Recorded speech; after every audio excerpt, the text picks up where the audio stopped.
wood shop was empty when Tetsuo arrived, and he understood, with the sudden coldness of a man who has already known the answer for some time, that the master was not going to take him back. The door was closed. The bench he had worked at for 8 months was visible through the small window, and there was a new apprentice sitting on it. A boy of 17, holding the chisel Tetsuo had been using the day he had walked out.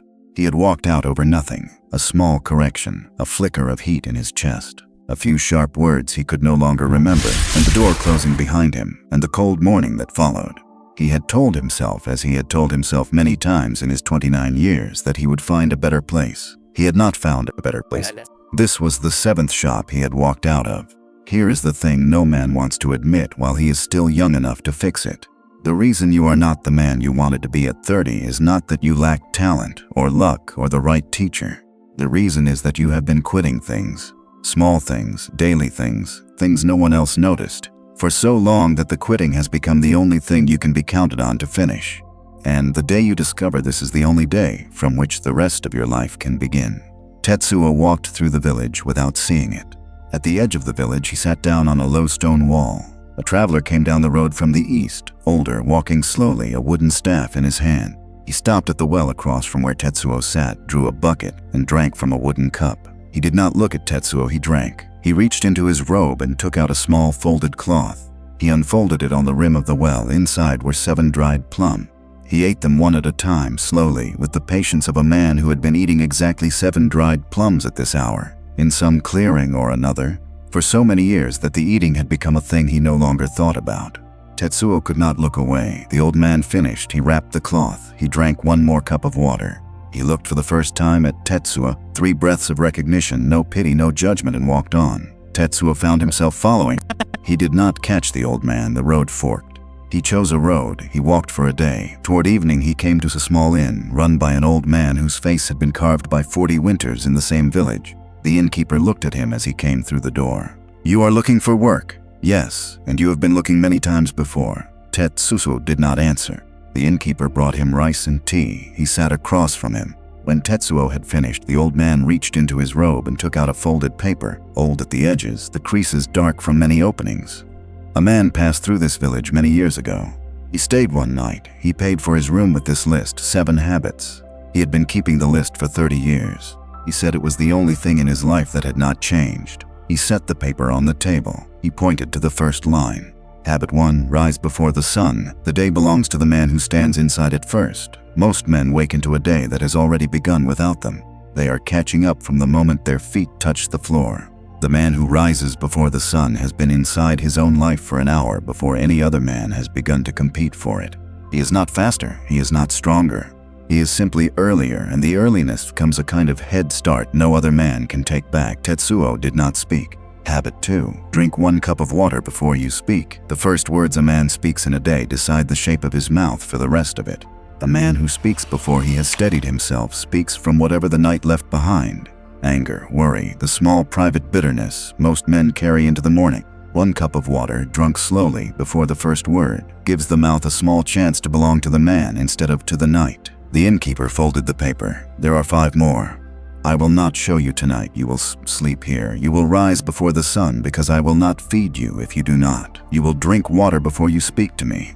If you do these 2 for 3 days, I will show you the 3rd. Tetsuo looked at him. He understood, sitting in the small inn with the lamp burning low, that he had walked into the only door that had ever opened for him, and that the door had opened only because the 7 other doors behind him had closed. The first morning was the hardest. Tetsuo woke in the dark because his body, for the 7th time in 8 months, did not yet trust him to wake at the time he had promised. He lay on his mat staring at the wooden beam above him, and the old familiar voice rose inside his chest, the small reasonable voice that had walked him out of 7 shops, and the voice said, "Not today, not the first day. 1 more hour will not undo anything." He rose. He did not rise because he was strong. He rose because the innkeeper had said he would not feed him if he did not, and because somewhere underneath the 7 shops there was a part of Tetsuo that was still ashamed enough to obey an old man over a bowl of rice. He drank a cup of water before he spoke. The water was cold. He drank it slowly. The innkeeper was already in the front room, sweeping the wooden floor with a small broom, and he did not look up. Tetsuo did not greet him. He understood with a small private surprise that the not greeting was the entire instruction. The The second morning was a little less hard. The third was easier than the second. On the fourth morning, the innkeeper stopped him on the way back from the well. He took the folded paper from his robe and pointed at the third line. Habit 3. Move your body before you do anything you want. Most men move their bodies only when the day demands it.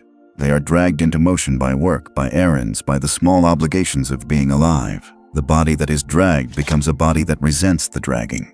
The body that resents the dragging becomes a body that will not be there when the man asks it for something important. He paused.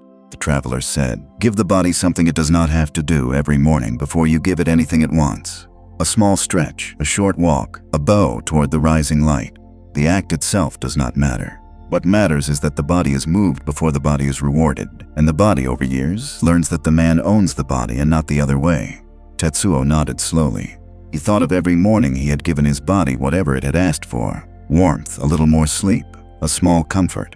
The body had asked, and Tetsuo had answered, and the body had grown to expect the answering, and the body had become a thing he could no longer command when the commanding mattered.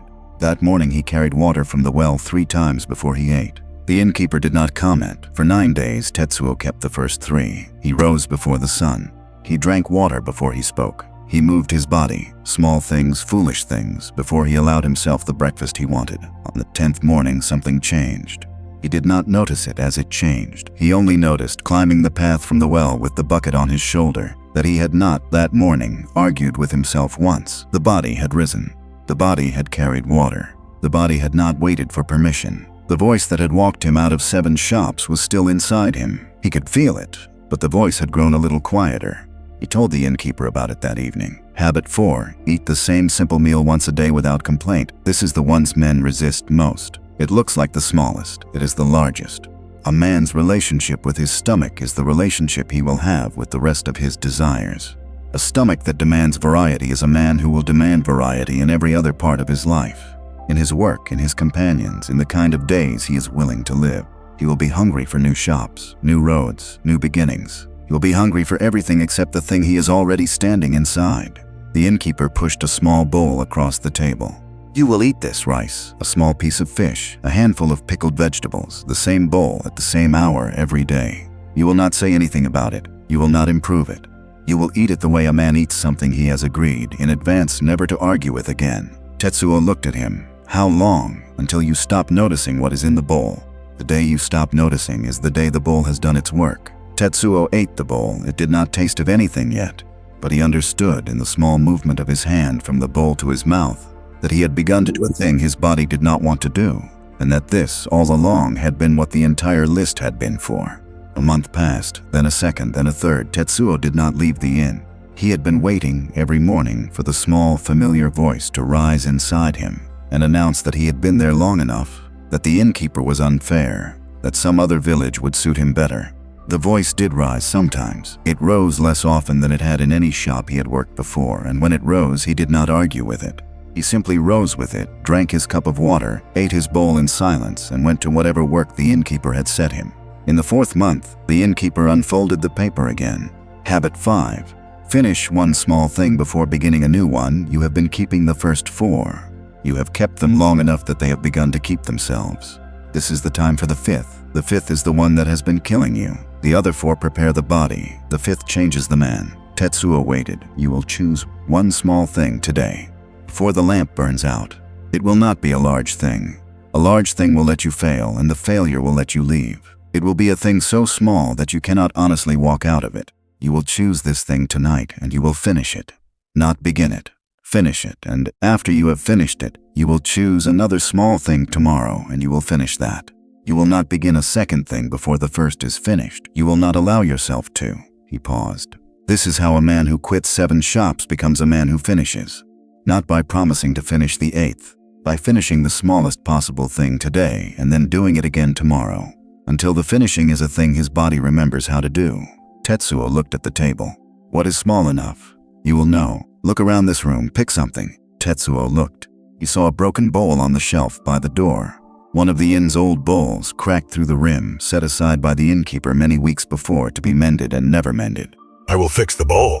The innkeeper nodded once. That night, by the light of the small lamp in the back room, Tetsuo fixed the bowl. He mixed the small pot of lacquer the innkeeper kept on a high shelf. He filled the crack. He smoothed the edges with the patience of a man who had decided, perhaps for the first time in his adult life, that nothing he was about to do was worth quitting halfway.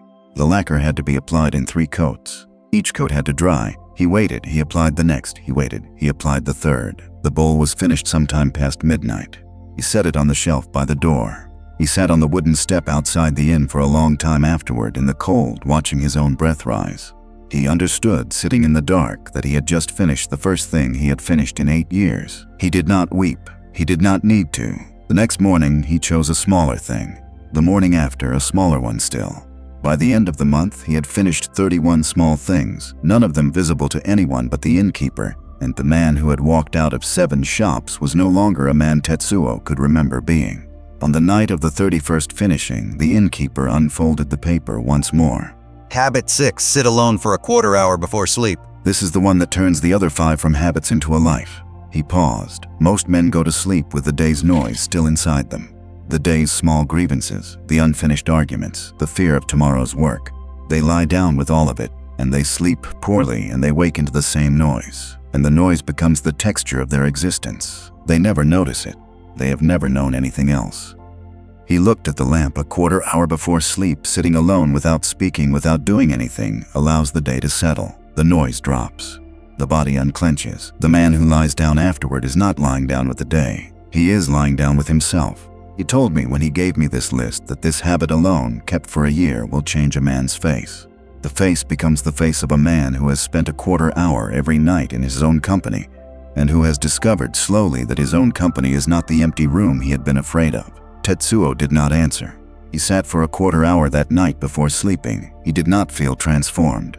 He felt only a small, clean quiet at the bottom of his chest, and he understood, lying down on the mat afterward, that the quiet had been waiting for him for 31 nights, and that he had only finally let it find him.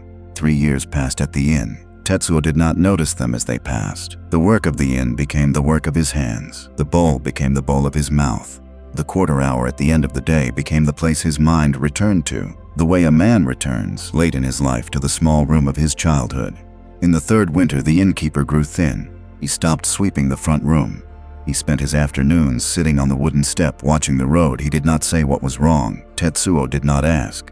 One evening, the old man unfolded the paper for the last time. Habit 7. Speak less than you did yesterday. You have come to the last. This is the one I have lived by the worst. I am old enough to tell you why. He looked at the lamp. Most men speak to fill the space inside themselves. The space is uncomfortable. Words make the space feel smaller. They speak to be agreed with. They speak to be admired. They speak to chase away the small private fear that they are alone inside their own lives.